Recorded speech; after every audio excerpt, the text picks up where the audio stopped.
Please like, share, and subscribe. I'm Shannon, and today we need to talk about the American dream. We're surrounded by success, the pristine luxury car, the beautiful apartment, yet behind closed doors, millions living this lifestyle are quietly, desperately financially stressed.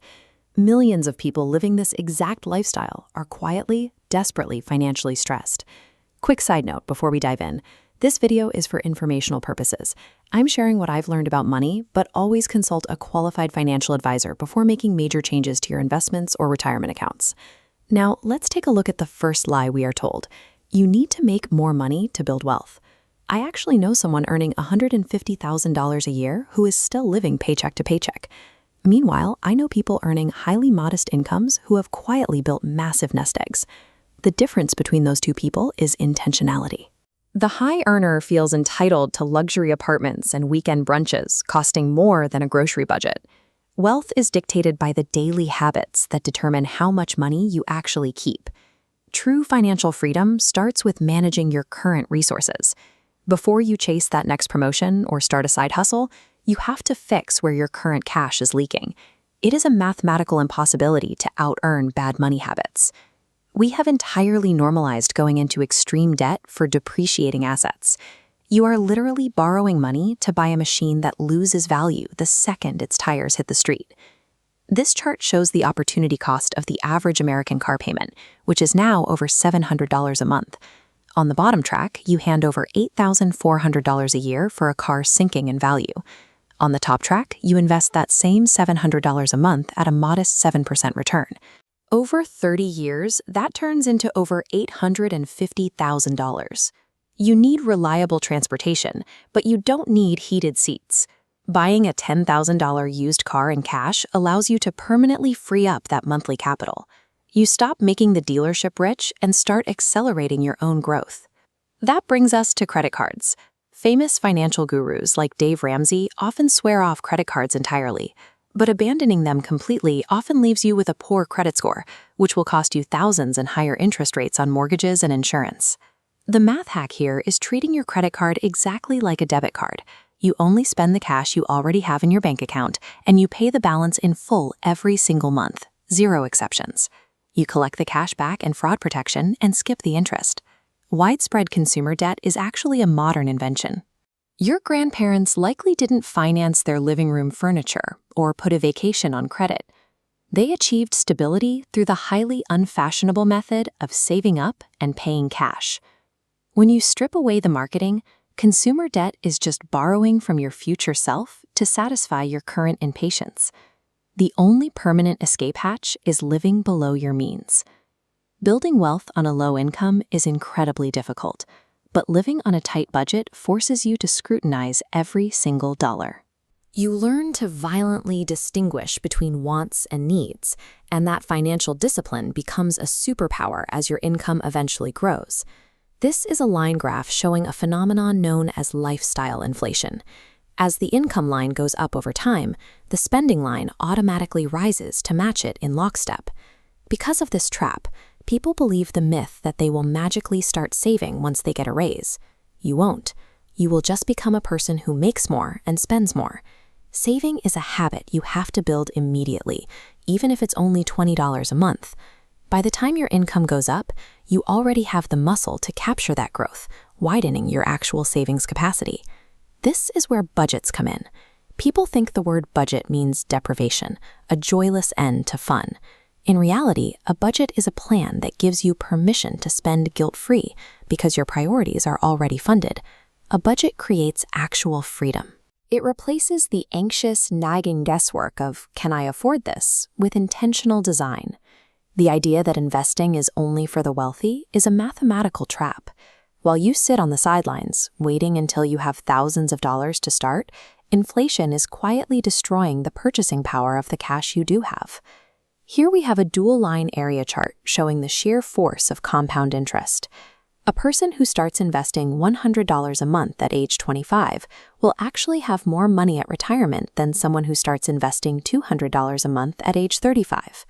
Time in the market beats timing the market every single time. And today, with apps like Acorns or Robinhood, the barrier to entry has vanished. You can literally start buying assets with $5. We also need to rethink the traditional script around housing.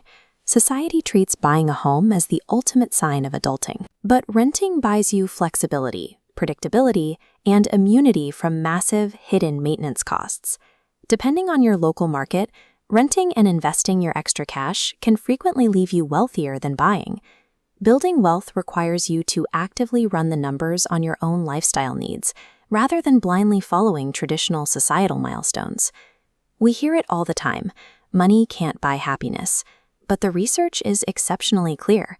Money absolutely buys happiness up to the point where your basic needs are met and you have financial security. Financial freedom creates the space to experience joy. It eliminates the specific, miserable stress of losing sleep over unpaid bills, skipping doctor appointments, and dodging debt collectors. Breaking out of these cycles doesn't happen overnight. Start right now by picking just one myth we talked about today and actively challenging it in your daily routine. Open a brokerage app and automate a $20 investment, or sit down and map out where your last paycheck actually went. The people who build real wealth aren't smarter than you. They aren't luckier than you. They just stopped believing the societal lies that are perfectly designed to keep everyone else broke. Awareness is the first step. So, which money myth has held you back the longest? We all know the fantasy. You build something once, head to the beach, and watch the thousands roll in while barely lifting a finger. But for the vast majority of people attempting to build passive income, those dreams evaporate upon contact with reality. Social media constantly pushes these extreme timelines. Someone claims they replaced their $80,000 salary in 30 days. What they leave out is that they already had a pre-existing audience of 100,000 engaged followers before they ever launched their product. Without that kind of built-in advantage, people start chasing terrible financial strategies. They see everyone making money on a specific social media app, so they scramble to churn out fast trend-chasing videos without any long-term business plan. Or they hear that dropshipping is popular right now, so they quickly spin up a generic e-commerce store, trying to sell white-labeled products in an already saturated market. Even worse, they watch a few videos on real estate and stretch their personal finances to the breaking point to buy a rental property, despite having zero understanding of property management or local zoning laws. To actually build long-term wealth, we have to stop listening to these extreme marketing claims. Instead, we need to audit the actual financial data and look at the intense upfront labor required to make a business work. Real passive income requires a grueling amount of uncompensated labor on the front end. Take a digital marketing course. Creating a competitive one easily demands 6 solid months of researching, filming, and coding on nights and weekends, all while maintaining a day job, just to earn the very first dollar. A sustainable stream requires converging 3 elements: your skills, your audience, and your capital. If you choose a model that doesn't fit your resources, the system fails. Buying real estate without capital, or launching a YouTube channel without editing skills, leads to total collapse. The passive phase of a business only begins once the intense, strategic work of creation is complete. Even then, the most dangerous trap is treating the business as a set-it-and-forget-it machine. If you treat your revenue stream as an invisible, automatic entity, it will eventually dry up completely. The market demands continuous maintenance. For digital products, search algorithms shift constantly, requiring you to update your content formats. Competitors will analyze your successful course and launch their own updated versions. Physical markets are just as demanding. A rental property means managing difficult tenants, paying for unexpected emergency repairs, and adjusting your entire financial model when local tax laws change. The word passive simply means you have severed the direct link between the hours you work and a fixed hourly wage. You still have to continuously tend to a living business to ensure it survives. If the market doesn't drain your profits, the government might.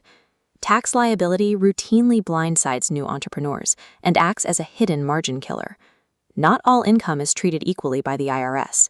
A successful side business carries standard self-employment taxes, which operate under vastly different and often heavier liabilities than the capital gains or dividend taxes applied to stock investments. This chart shows exactly how that plays out. An entrepreneur might celebrate hitting $50,000 in digital course sales, only to realize they owe an unexpected $12,000 self-employment tax bill, instantly wiping out their projected profit margins. Securing specialized tax planning before you launch isn't an optional administrative step. It is the only reliable way to protect the margins you worked so hard to build. To succeed here, you have to throw out the 30-day viral success timelines completely. Building a resilient business requires mapping out a multi-year life cycle. This line graph maps out the realistic financial trajectory for most successful ventures. Year 1 is almost entirely flat as you build the foundation. By year 2, you might finally see a slow rise, perhaps generating $500 a month. The real returns arrive in the scaling phase. By optimizing the business and consistently updating your product, year 3 pushes that revenue to $1,500 a month, potentially reaching $5,000 a month by year 5. Hitting those numbers requires you to commit completely to one or two well-aligned ideas. If you constantly pivot to chase short-term, shiny opportunities, you repeatedly reset yourself back to year 1. Building this leverage allows you to step off the treadmill of trading hours for dollars. Please like, share, and subscribe.